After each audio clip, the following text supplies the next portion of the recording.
कुमार का आज सुबह निधन हो चुका है। आज सुबह उन्होंने हिंदुजा हॉस्पिटल में अपनी आखिरी सांसें ली। जिस बात का डर था वही हुआ। पिछले कई समय से दिलीप साहब बीमार चल रहे थे। आज उनके निधन के मौके पर लोग उनसे और उनकी जुड़ी का किस्सों को याद कर रहे हैं। ऐसे ही एक इंटरव्यू जोरों से वायरल हो रहा है, जहां पर दिलीप साहब ने बताया है कि आखिर वो बॉलीवुड में सबसे करीब किसके थे, किसको अपना, जी हाँ, किसको अपना इंस्पिरेशन मांगते थे। वही दिलीप साहब ने ऐसी ऐसी बातें बताई है कपूर खानदान की नींव रखने वाले पृथ्वीराज कपूर के बारे में कि आप भी सुनकर हैरान रह जाएंगे। किस कदर था दोनों का प्यार। स्वागत है आपका हमारे चैनल नेक्स्ट 9 न्यूज में। हम आपको बताने वाले हैं आखिर जब दिलीप साहब की हालत थोड़ी बहुत ठीक थी तब उन्होंने इंटरव्यू में क्या क्या खुलासे किए। देखिए हमारी ये रिपोर्ट। दिलीप कुमार का निधन हो चुका है।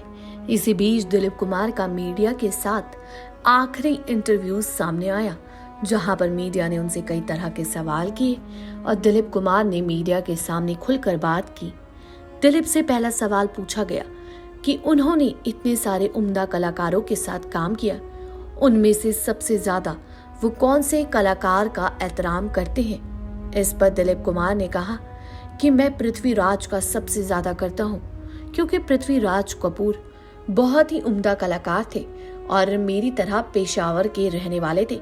हम में बहुत ज्यादा सिमिलैरिटीज थी, इसलिए मैं उनके सबसे ज्यादा करीब हूँ और उनको अपनी इंस्पिरेशन मानता हूँ। वहीं दिलीप कुमार ने ये भी बताया जो पृथ्वीराज की बेगम थी वो उनकी वालदा थी, जिनसे वो अक्सर बातचीत करते रहते थे। वहीं दिलीप कुमार ने कहा कि उनकी जो गुफ्तगू होती थी बहुत फ्री होती थी, वहां पर वो किसी को डांट भी देते थे और बहुत हंसी मजाक भी करते थे। दिलीप कुमार ने जब इंटरव्यू दिया तब भी वो काफी बीमार थे। अगर आप भी ये इंटरव्यू सुनेंगे या इसको देखेंगे तो आपकी भी आंखों में आंसू हो जाएंगे। वहीं दिलीप ने कहा कि हम तो ऐसी बदतमीजी करते ही नहीं थे कि हमें पृथ्वीराज कपूर से डांट पड़े। वहीं उनसे अगला सवाल पूछा गया कि एक बार उनकी तबीयत ठीक नहीं थी तो पृथ्वीराज कपूर के साथ शूट करते हुए क्या हुआ था उनका। वहीं दिलीप साहब ने कहा कि मुझे अचानक से पृथ्वीराज ने पूछा कि यूसुफ तुम्हारी तबीयत खराब है। तब मैंने उनको कहा कि हाँ जी साहब, मेरे सर में दर्द हो रहा है। उन्होंने कहा तो तुमने मुझे पहले क्यों नहीं बताया।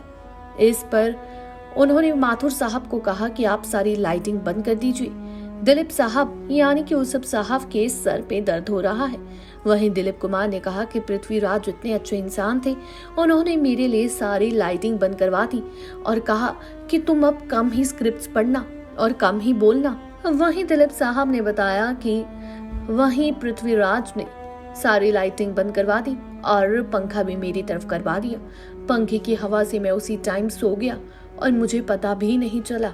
और वहीं पृथ्वीराज मेरे साथ आके बैठ गए और मेरे सर को दबाते रहे।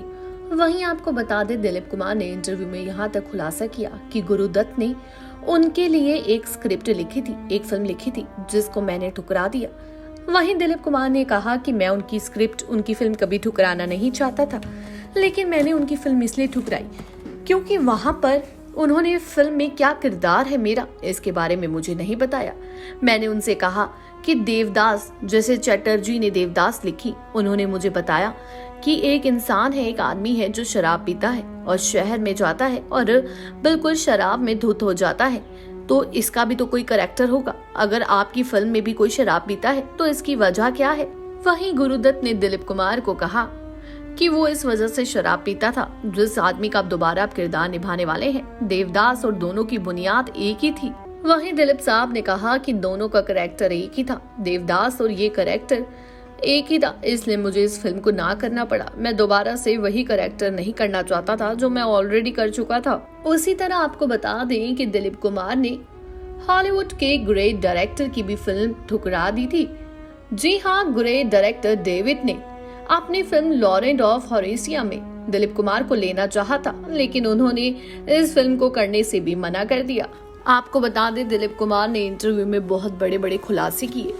ये बात सिर्फ और सिर्फ महज 5 साल पहले की है। इंटरव्यू के दौरान भी दिलीप साहब बहुत ज्यादा बीमार लग रहे थे, लेकिन उन्होंने अपनी बीमारी को किसी के सामने नहीं आने दिया।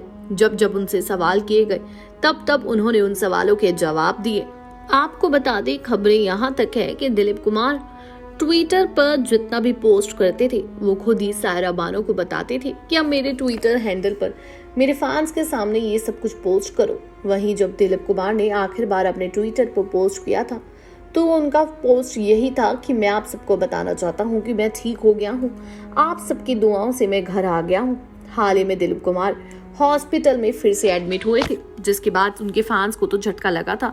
सायरा बानो को इस बार बहुत ज्यादा डर था कि दिलीप साहब वापस आएंगे या नहीं आएंगे, लेकिन फिर भी सायरा बानो ने हिम्मत ना हारी और उनके फैंस भी दिन रात उनके लिए दुआ कर रहे थे। लेकिन कौन जानता था कि इस बार दिलीप कुमार ठीक होकर हॉस्पिटल से घर नहीं आ सकेंगे, क्योंकि वो इन 2 सालों में कई बार हॉस्पिटल में एडमिट हुए और कई बार घर लौटकर वापस आए। वहीं अगर हम दिलीप कुमार के आखिरी शब्दों की बात करें तो दिलीप कुमार ने अपने इंटरव्यू में कहा था कि मेरे जाने के बाद मुझे किसी चीज का गम नहीं होगा, क्योंकि मैंने अपनी जिंदगी में सब कुछ देखा है।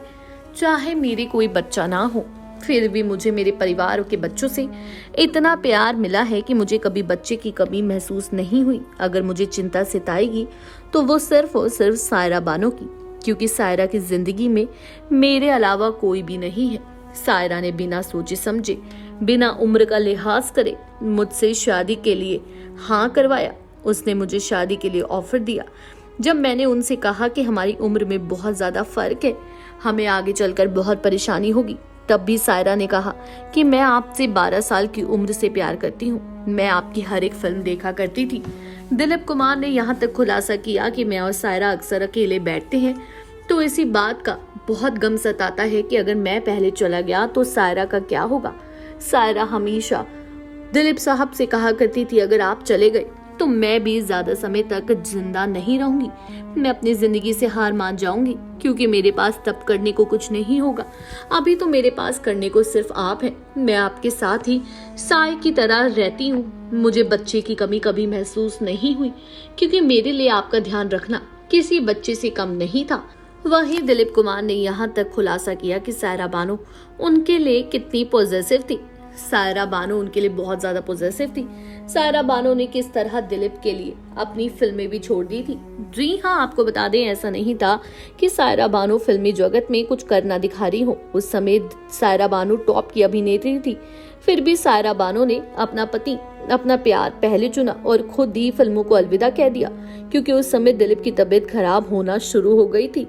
इस वजह से सायरा बानो ने फिल्मों से अलविदा कह दिया और इस बात का सायरा बानो को कोई मलाल नहीं था, क्योंकि वो ज्यादा समय अपने पति के साथ ही बिताती थी। आज दिलीप कुमार नहीं है, इस मौके पर हर कोई उनके पुराने इंटरव्यू से अपनी यादें ताज़े कर रहा है।